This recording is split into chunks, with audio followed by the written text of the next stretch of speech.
the newspapers were just replete with what was going on there.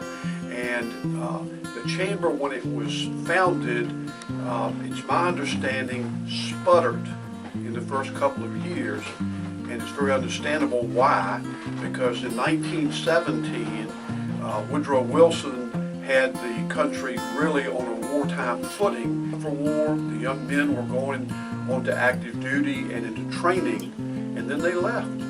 So that took a real core out of the young business portion of the community. For war, the young men were going on to active duty and into training, and then they left. So that took a real core out of the young business portion of the community.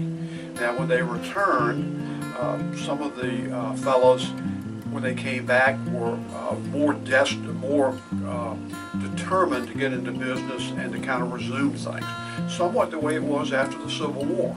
When those veterans would come back, they were ready to get down to business. So things really took off and really prospered in Fredericksburg during the 20s. This hotel, the Princess Anne Hotel, really flourished at that time. At that point, we had Clemenceau, Lloyd George, Winston Churchill came to the Princess Anne Hotel to eat on two separate occasions. We began really showcasing the Civil War and then showcasing the Revolutionary War in George Washington. And in the forefront was always the chamber on doing those things.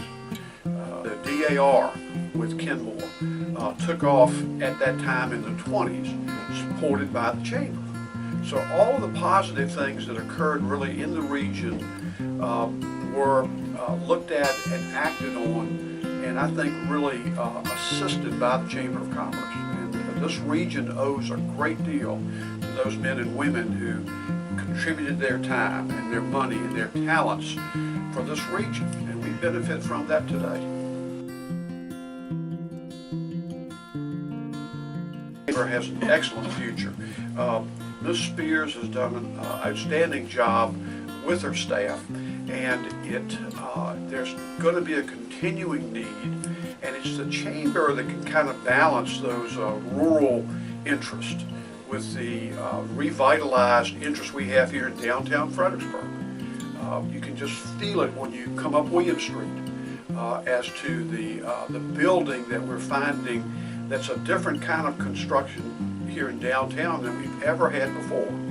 The chamber has fanned the flames of that, and the chamber has been a partner in many ways for the expansion in Spotsy and up in Stafford.